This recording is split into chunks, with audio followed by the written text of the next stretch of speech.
பிஓஜேகே பாகிஸ்தான் ஆக்கிரமிப்பு ஜம்மு காஷ்மீர் இப்ப பத்தி எரிஞ்சிட்டு இருக்கு.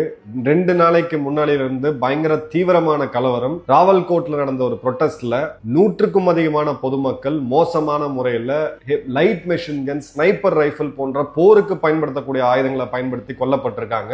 இது 1969-70 கிழக்கு பாகிஸ்தான்ல ஆபரேஷன் சர்ச் லைட் அப்படின்ற பேர்ல லட்சக்கணக்கான பங்களாதேஷிகளை காட்டு மிராண்டித்தனமா ஒரு இனப்படுகொலை செய்த அந்த ராணுவம், அன்னைக்கு இருந்த அந்த ராணுவத்துடைய சர்வாதிகாரி, இன்னைக்கு இருக்கக்கூடிய இந்த காட்டு மிராண்டிய அசீம் முனீர், இவங்களுக்கும் நிறைய ஒற்றுமை இருக்கு. இதே நிலைமை நீடிச்சதுன்னா 71ல ஒரு தனிநாடு உருவான மாதிரி பிஓஜேக்கு மீண்டும் இந்தியாவை நோக்கி வர்றதுக்கான வாய்ப்புகள் மிக மிக அதிகமா இருக்கு. இதுல ஒரு சர்ப்ரைசிங்கான விஷயம் என்ன அப்படின்னா, ஈரானுடைய தலைவர் கொல்லப்பட்டதுக்கு இங்க தெருவுல போராட்டம், ஆன்லைன்ல அவ்வளவு போராட்டம், காசால கொல்லப்பட்ட மக்களுக்கு இங்க அவ்வளவு போராட்டம், இங்க பாகிஸ்தானால கொல்லப்படக்கூடிய நூற்றுக்கணக்கான இஸ்லாமியர்கள் பிஓஜேகேல, அதுவும் நம்ம மக்களுக்கு ஆதரவா இல்ல ஒரு அட்லீஸ்ட் ஒரு சம்பிரதாயத்துக்கு ஒரு ப்ரொட்டஸ்டோ ஒரு பேச்சோ காணா. என்ன பாலிடிக்ஸ்னு சொல்லி சத்தியமா எனக்கு புரியல.